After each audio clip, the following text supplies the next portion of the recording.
by no means a fear tactic here, but the reality is there are more lawsuits coming up. If one shows up in your mailbox, are you comfortable and confident that you are handling the 401k plan that you're providing your employees to the highest standard under ERISA? And if you're not confident, then we'd love to talk.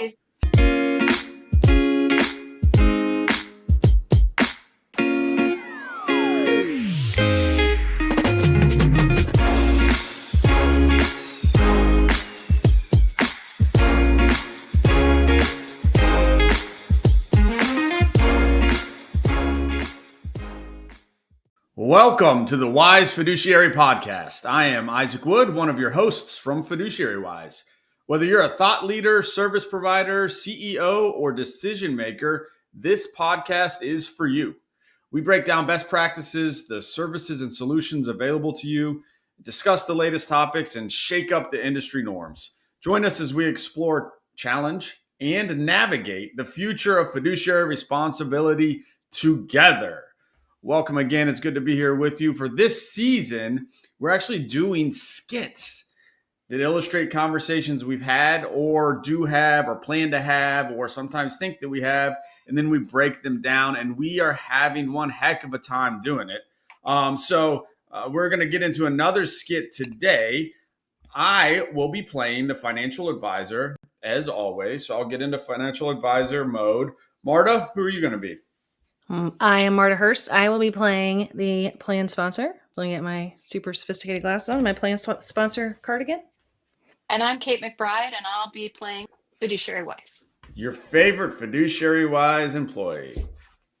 All right, so today our skit is going to be taking place in a committee meeting for a 401k plan. So Fiduciary Wise hosts committee meetings and brings service providers together for our individual plan clients. And this scene takes place in the midst of one of those committee meetings. So if we are ready, I see costumes in place.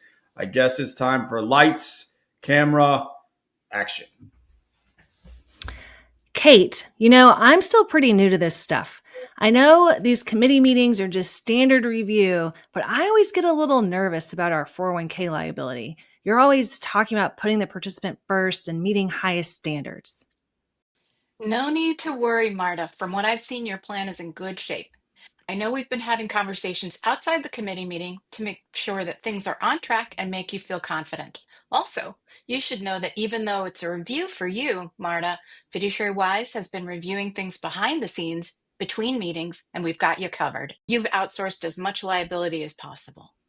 Well, that's good to know. I mean, I'm doing my best, but what does meeting the highest standard really mean? Well, that's a good question. Under ERISA, fiduciaries have a legal duty to act solely in the interest of plan participants. That's the baseline. Kate, can you tell Marta some of the ways that we're all helping her meet the highest standards?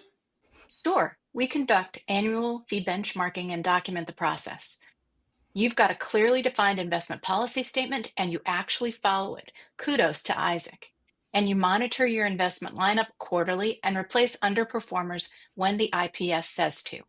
You're providing annual education, and you attend these meetings, these committee meetings, and Fiduciary Wise receives reports from all of your service providers. This is making me feel better. This is how you do things as a prudent fiduciary. Plus, Fiduciary Wise also takes all the meeting minutes to document it all. So Kate is writing down everything that we say here.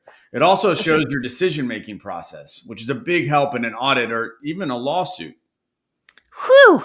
Good to know all these meetings are worth something. Absolutely. Most importantly, your plan is participant-focused. That's what ERISA really expects. And scene. This is Judge Jones. I'd like to begin by quoting Dr. Seuss. Sometimes the questions are complicated, but the answer is simple.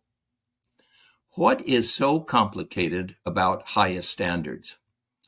Just yesterday, I had someone before me who had told me that they had been a kindergarten teacher for 5 years. They were anywhere between kindergarten to first or second grade. I said, may I ask you a question? With your second graders, if you gave a test of 100 questions. And they answered 50 of them. A particular student answered 50 of them. What grade would you give them? We said, well, I'd give them a 50. I said, is a 50 a passing grade? He said, oh, of course not. I said, so what is a passing grade? Well, he said, you'd have to have about 90 to 95 of the questions right. I said, so a second grader understands what highest standards is? Oh, he says, absolutely. Well, under the law, we are held to the highest standard. It's not complicated. It means every measurement you use is like an A+ on a report card. So if you know what an A+ is on a test, then you know what highest standards is. Anything less than that is not highest standards. Too often, I see someone monitoring investments in a plan, and they're allowing a point as an example, and you only have to get 7 points. They're allowing a point if the investments are in the next to last quartile of most expensive. Does that sound like high standards? I said to my friend yesterday, that's a 25 on your report card. Or they're allowing funds to pass if they're at 50% standard. Would you allow a surgical room to be 50% sterile? So, highest standards, all you need to do is use common sense. This is simple. All right, so highest standards. Yeah. That sounds a little high. The bar is set high for 401k plans. So we kind of walked through a scenario where Marta was a really, really, really engaged plan sponsor in our committee meeting. But she had some questions and concerns. And this is often how it starts in our world, right? Where a plan sponsor is concerned about, are they doing enough? Right. And so how do plan sponsors even go about thinking about meeting highest standards under ERISA? And I guess actually before we answer that question, what are the highest standards that ERISA requires? Well, ERISA is what's known as the highest law in the land. In other words, it's the most strict statute in the United States. And it's not just what's in ERISA, which is 585 pages plus other documents with it. It's also what's in trust law. We have a trust law book that we often, hold up. It's Here's the one always we use right most there at often. hand. It is. And you'll see that I have Post-its all over Yeah. it that show me chapters and things that I want to take a look at, because there are things that come up and I want to take a look at what it says in the book. And the book is The Common Law of Trusts. And this is a book that gets redone every, few decades. It gets an update. And so this is the newest update that came out a couple of years ago. And it's the Bible if you're working with plans, because the ERISA statute, as I said, the highest law in terms of governing investments in the land, and one of the toughest. And then it goes with trust law as well. And we reference these books all the time because everything that's done in a plan must be done in the highest and best interest of the plan participant. End of story. End of story. And just what a succinct story it is, right? So to put it simply, all a plan sponsor has to do to meet highest standards is memorize ERISA, which you said was just a quick 500 pages, right? And so ERISA tells them what they need to do. And then the good news is ERISA doesn't tell them actually how to do it, but the restatement trust, which you just held up, which looks like a real quick and easy read in and of itself, then tells them how to do it. So all they have to do, how-to book for plans. All they have to do is work with the ERISA and work with the restatement of trusts, and then they would easily be able to execute the highest standards under the law. So I think you could take 500 years off of their, on vacation and put their nose in the books. Then they would be ready to manage their 401k plan. Yeah, it's not their fault. Hi, I'm Kate McBride with Fiduciary Wise. We know that managing retirement plans comes with a lot of responsibility, and having the right knowledge is crucial to making the best decisions for your plan and participants. That's why at Fiduciary Wise, we don't just provide fiduciary services, we're committed to educating those who manage retirement plans through resources like the Fiduciary Wise Brief. Our program delivers expert insights to help you navigate the complexities of ERISA, compliance, and the fiduciary risk management. If you're finding value in what you're hearing in this podcast and want to take your understanding to the next level, let's continue the conversation. Reach out to us at fiduciarywise.com/scheduling and learn how we can support you with the knowledge and tools you need to confidently manage your plans. You mentioned that at highest standard, it's really high. It's just it's up there. But I think from somebody who's not in the industry, it's also very ambiguous. Like, I don't know what the low standard is. I certainly don't know where the high one goes. Yep. So I think it is, we listed a few examples in our skit about things that need to be happening in a plan. Certainly we didn't cover everything that you have to do within a plan at highest standards, or this episode would be longer than most people want to listen to. But we do document here at Fiduciary Wise, the things that happen throughout the plan, throughout the year, and how we are making sure those are met at highest standards. And part of it is those meetings that we have and documenting the process and the decisions and on all of those things. Like you said, it is really hard for a plan sponsor who is really the one entity in a 401k plan that is not required to take any tests. If you are a service provider in the financial industry working with a 401k plan, you've been required to take tests and prove that you at one point in time knew what you were doing and what you were talking about in your area of expertise. The plan sponsor, who is the named fiduciary on the plan, who is responsible for all of the service providers, for managing and monitoring them and making sure that they're doing their duty up to the highest standards under ERISA, they're tasked with knowing ERISA and then knowing how to execute ERISA. But to your point, Marta, it's just like, it's really hard to go find what that even means for a plan sponsor who's not in the industry and not up to date on their ERISA code.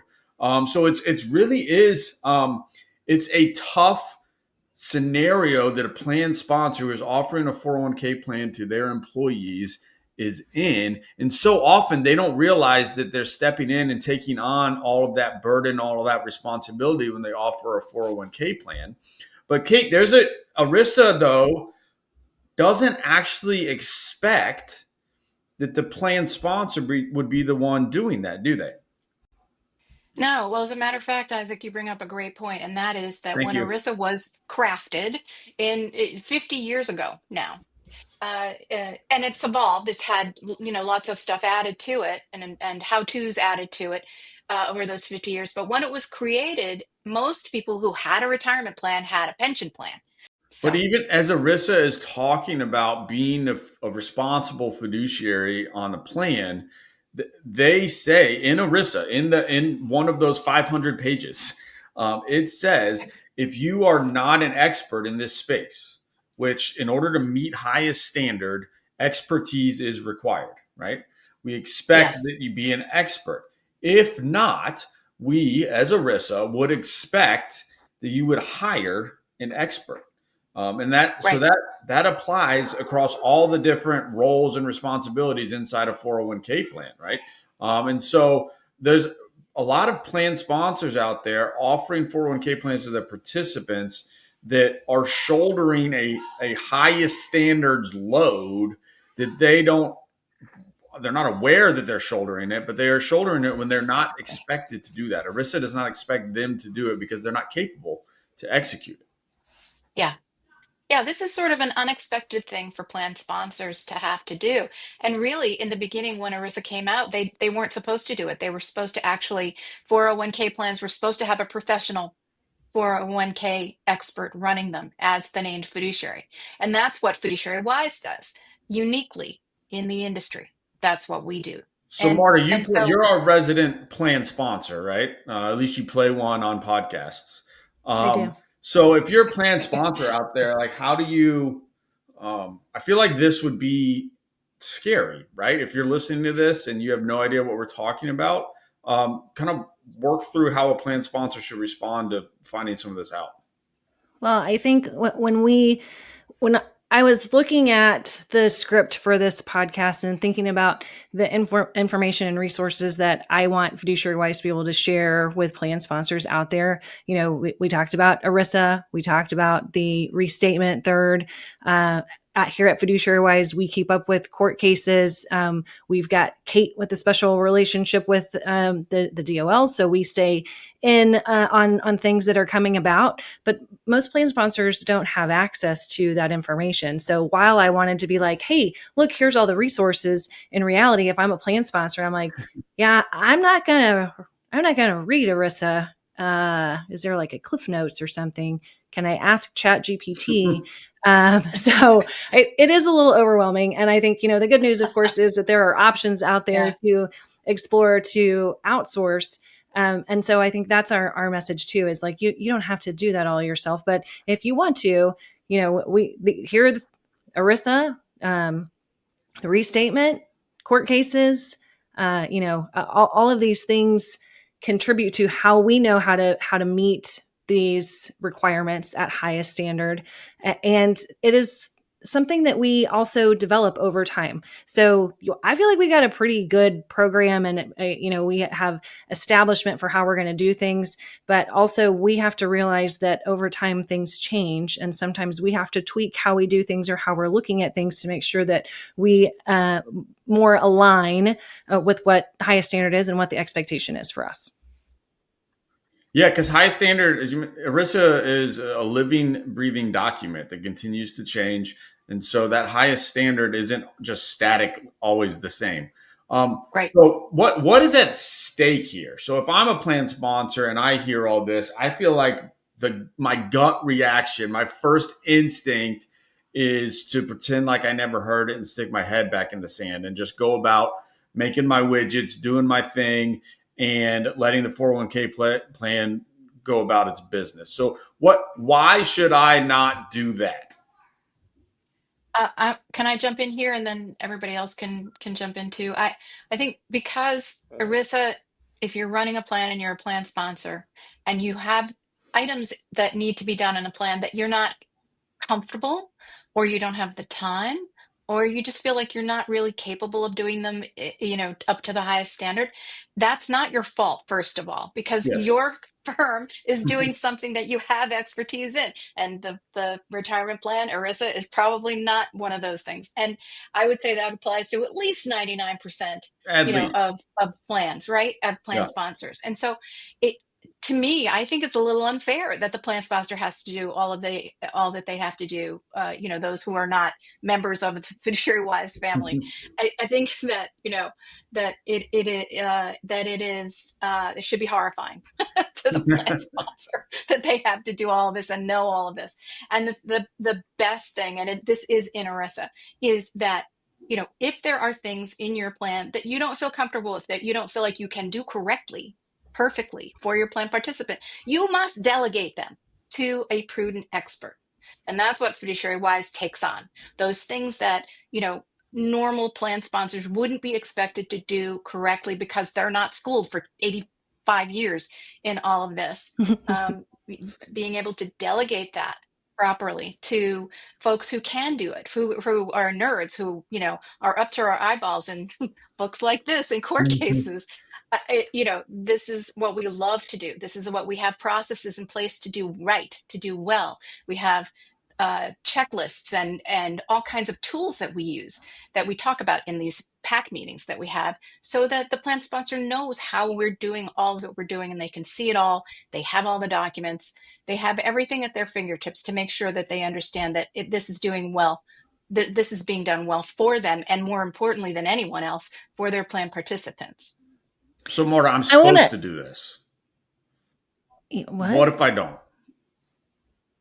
Oh, well, you are personally liable in my plan sponsor role. I am personally liable for the decisions that I make for the retirement plan. So it is a great responsibility and a great liability.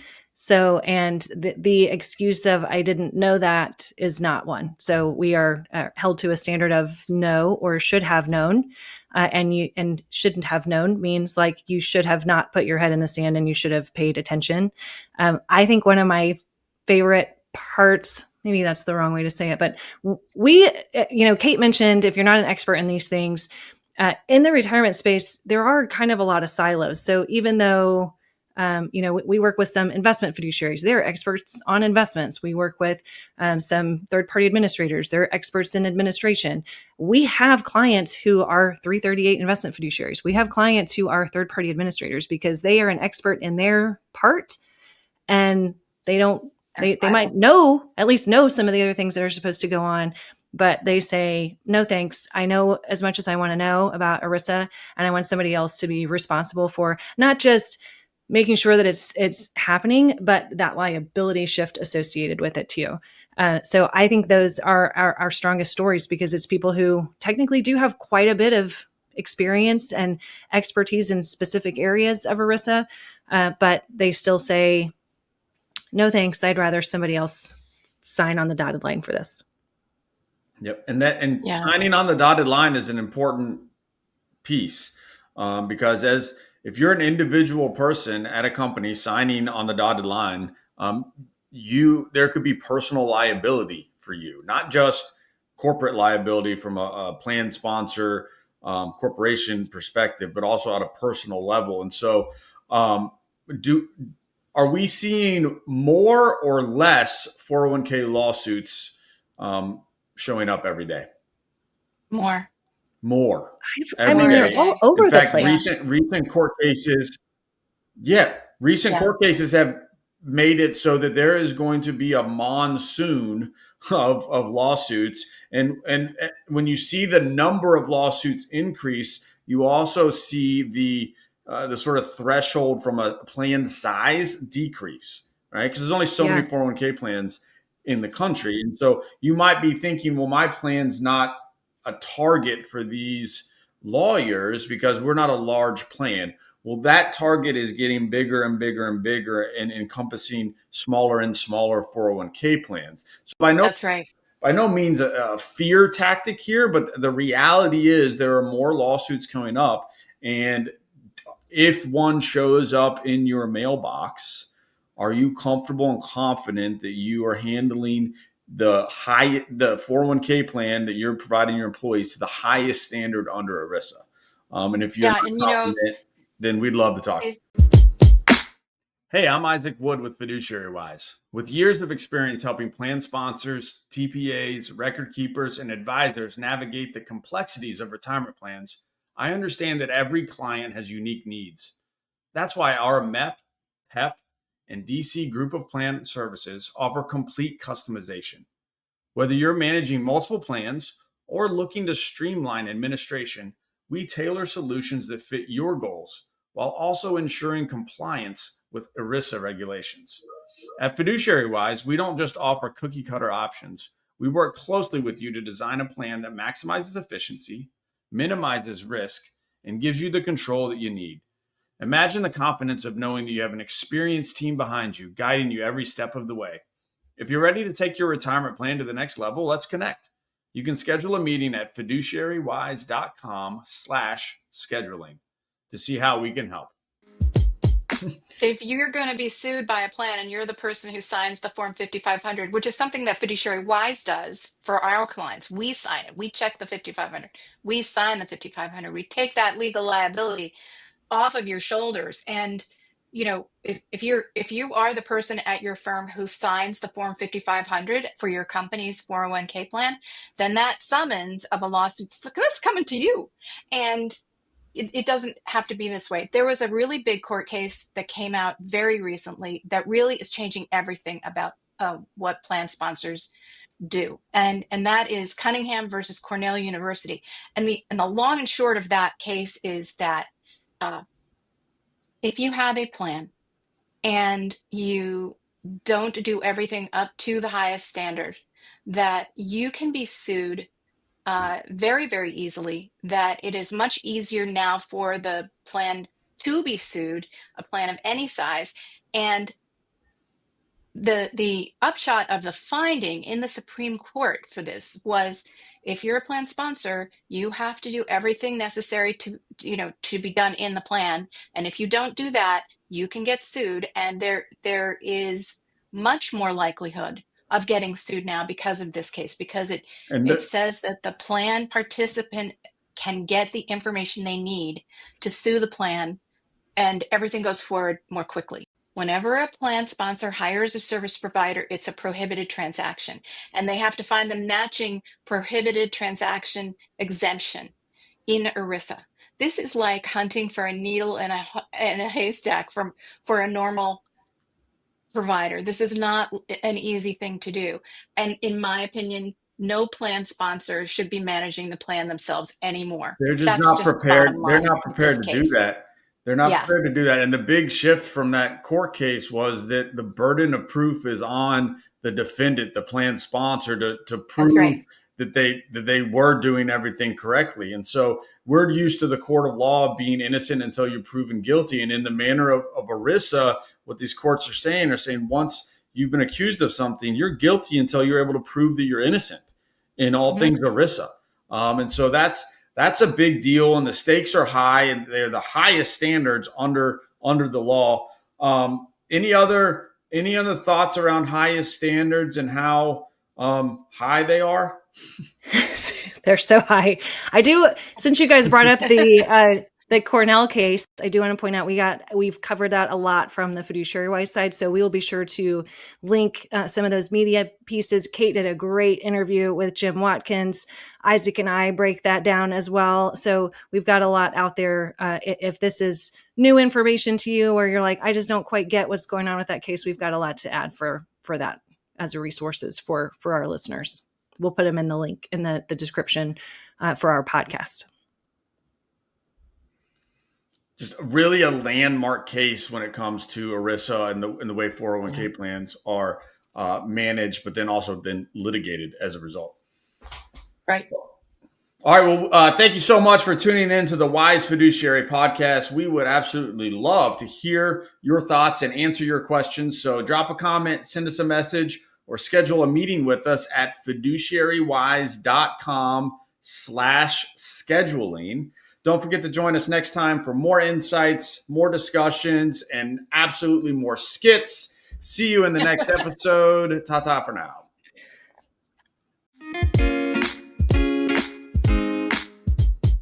The Wise Fiduciary Podcast is a production of Fiduciary Wise LLC, where retirement plan expertise meets real-world insights. Hosted by Marta Hurst, Kate McBride, and Isaac Wood, this show is written and produced by the Fiduciary Wise team. Our executive producer is Haley Blank. This episode was written by Marta Hurst.